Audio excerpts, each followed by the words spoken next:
లోపలికి వెళ్ళాక second left third building అక్కడ 25 ప్యాకెట్స్ ఇచ్చేసి. హాయ్ హాయ్ అండి. కూర్చో 5 minutes. ఓకే. ఇంకెన్ని ఉంటాయి?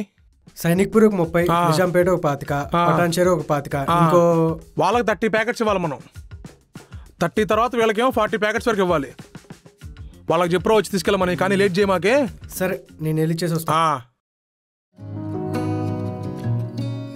హాయ్ మేఘనా గారు. ఏదో పెద్ద ఆర్డరే వచ్చినట్టుందే. అవునా? మీకు తెలిసిన వాళ్ళదా అండి? ఏంటి ఫంక్షన్? నన్ను అడుగుతున్నావేంటి? నువ్వే చెప్పాలి. నేనా? ఇప్పటిదాకా మాట్లాడుకున్నారు కదా 100 plates అనేదో పెద్ద ఆర్డర్ లాగే ఉందే. ఓహో అదే, అది ఆర్డర్ ఏం కాదండి. మరి ఈ వృద్ధాశ్రమాలు, చిన్నపిల్లల అనాథాశ్రమాలు ఉంటాయి కదా, అవి. వృద్ధాశ్రమాలు, అనాథాశ్రమాల నుంచి కూడా ఆర్డర్స్ వస్తుంటాయా? అవి వాళ్ళు ఇచ్చిన ఆర్డర్స్ కావండి. మరి ఎలా చెప్పాలి, ఎలా ఎలా మొన్న ఛాంపియన్షిప్ మ్యాచ్ జరిగింది కదా, సెమీస్ లో ఆస్ట్రేలియాపై జరిగిన మ్యాచ్ లో కోహ్లీ 84 కొట్టి అవుట్ అయ్యాడు కదా. అవును, నేను సెంచరీ పక్కా అనుకున్నా, చాలా డిసప్పాయింట్ అయ్యా. అదే కోహ్లీ ఏ 30 runs కొట్టి అవుట్ అయ్యాడు అనుకోండి, మనకు అసలు డిసప్పాయింట్మెంటే ఉండదు, అసలు ఎక్స్పెక్టేషనే ఉండదు కదా. ఎందుకేముంది, 30 runs నుంచి కంటే 100 runs చాలా ఎక్కువ కదా. ఎగ్జాక్ట్లీ. జనరల్ గా ఒక ఆశ్రమంకి 50 ప్యాకెట్స్ పంపిద్దాం అనుకోండి, దానికి అయ్యే ఖర్చు కనబడుతుంది. అలా కాకుండా మా రెస్టారెంట్కి వచ్చే లైవ్ కానీ ఆన్లైన్ కానీ టోటల్గా ఒక 120 ఆర్డర్స్ వచ్చాయి అనుకోండి, దాంతోపాటు ఇంకో 50 ఆర్డర్స్ కలిపి ఉండే అనుకోండి, మనకి టైం సేవ్ అవుతుంది, ఖర్చు కనపడదు. ఈ ఐడియా ఎవరిది? నాదే. మరి మీ ఓనర్కి తెలీదా?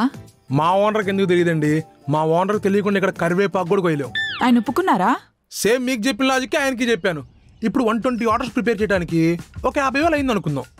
అదే ఇంకో 50 ఆర్డర్స్ ప్రిపేర్ చేయడానికి ఎంత అవుతుంది? 20 to 25K. అది సపరేట్గా వండినప్పుడు. ఆల్రెడీ వచ్చిన బిర్యానీ ఆర్డర్లో ఇంకొంచెం బిర్యానీ సపరేట్గా వండితే మహా అయితే 5 నుంచి 7,000 ఎక్స్ట్రా అవుతుంది. ఇదంతా చూసుకుంటే అది పెద్ద ఖర్చు కాదు, కాబట్టి నొప్పి తెలియకుండా హెల్ప్ చేయొచ్చని ఒప్పించేశాను. నువ్వు చాలా గ్రేట్ బంటి. బొంగు, దీంట్లో ఏముంది. ఇప్పుడు మన ఇంట్లో ఫంక్షన్ చేసుకున్నాం అనుకోండి, మిగిలిపోతే ఏం చేస్తాం? అపార్ట్మెంట్లో వాచ్మెన్ ఫ్యామిలీకో లేకపోతే మన ఇంట్లో పనిచేసే వాళ్ళ ఫ్యామిలీకో పిలిచిస్తాం. ఇది అంతే. కాకపోతే ఇక్కడ మనం ముందలే మిగిలేలా చేసుకుంటున్నాం.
ఏ హాయ్ హరీష్.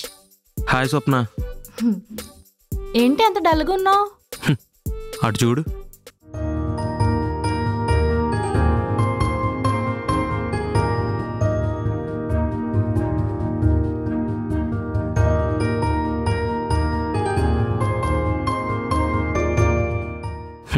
ఏదో జిప్ లైన్లో వెళ్తున్నట్టు, బంగీ జంప్ ప్రాక్టీస్ చేస్తున్నట్టు వీళ్ళు బిల్డప్లు.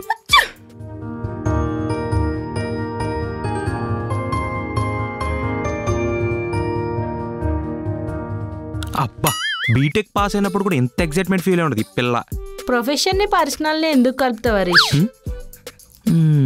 ఎలా చెప్పాలి? ఇప్పుడు ఒక అడుక్కునేవాడిని తీసుకొచ్చి నీ పక్కన కూర్చోబెడితే వాడితో బిర్యానీ షేర్ చేసుకుని తింటావా?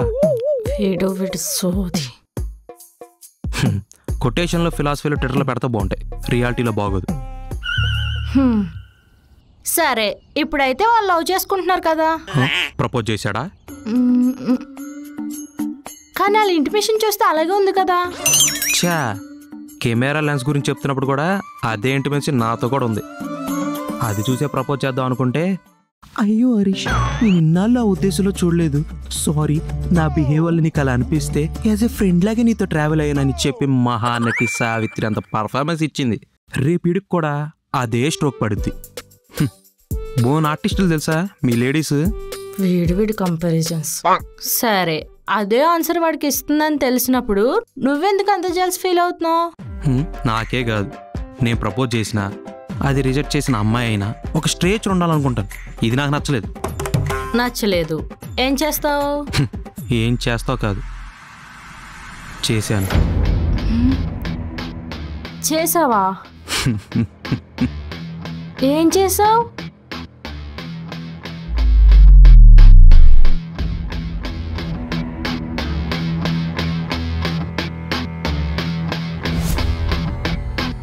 డాడీ, నువ్వేంటి ఇక్కడ?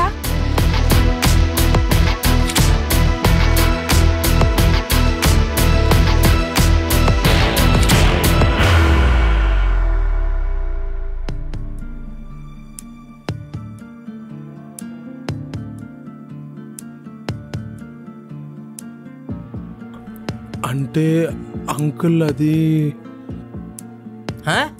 అంటే ఏదో గెట్ టుగెదర్ అని మా రెస్టారెంట్కి వచ్చింది మీ అమ్మాయి, డిస్కౌంట్ ఇచ్చాను, అప్పటి నుంచి జస్ట్ ఫ్రెండ్స్.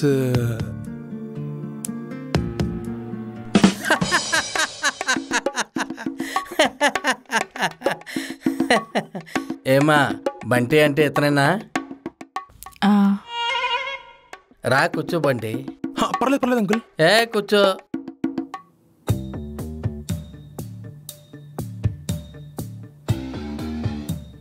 నీ గురించి అంతా అమ్మాయి చెప్పింది బంటి.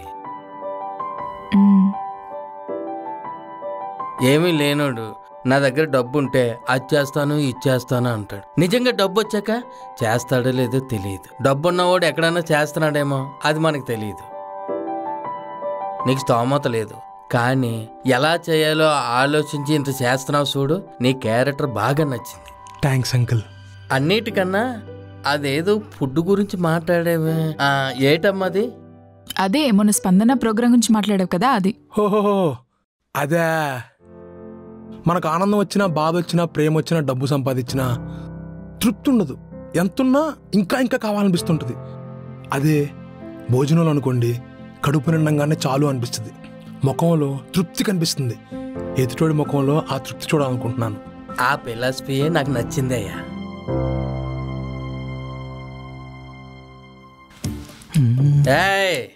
అంకుల్ వెళ్ళరా.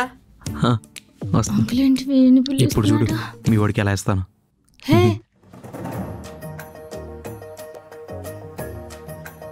రా, ఇలా వచ్చి కూర్చో. బాగున్నారు అంకుల్. ఏంటి నువ్వు ఇంకా ఇక్కడే చేస్తున్నావు మేఘనా వాళ్ళ కంపెనీలో? అదేంటి అంకుల్ అలా అడిగారు? నేను జాయిన్ అయ్యి 6 months కదా అవుతుంది. ఏం లేదు, నీకున్న నోటుదోలకే 3 నెలలు కన్నా ఎక్కువ ఉండవు కదా, ఇంకా ఇక్కడ ఉన్నావా అని అడిగాను అంతే. మేఘనా, నీకు ఎన్నిసార్లు చెప్పానమ్మా ఇలాంటి ఎదవలను దూరంగా పెట్టమని? చిన్నప్పుడు నీ స్కూల్ ప్రిన్సిపాల్ కూడా నీ గురించి అన్ని కంప్లైంట్స్ ఇవ్వలేదు, అన్ని కంప్లైంట్స్ ఇచ్చాడు. ఈడు అవసరమా? ఈడి పెంట చెప్పాను.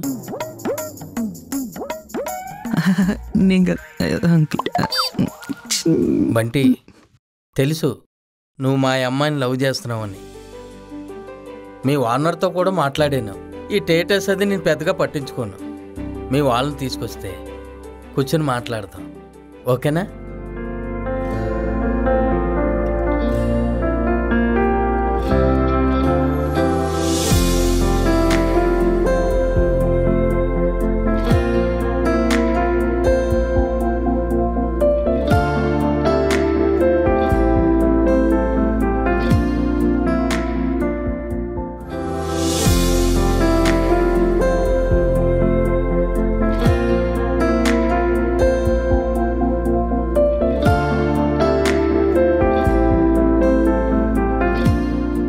So guys, welcome to Nikhil తో ముద్దు ముచ్చట్లు. ఇది అడల్ట్ కంటెంట్ అయితే కాదు కదా. Welcome to our first round. ముద్దు. మీరు ఎప్పుడైనా మీ ప్రైవేట్ ఫోటోస్ ఎవరికైనా పంపించారా? నో.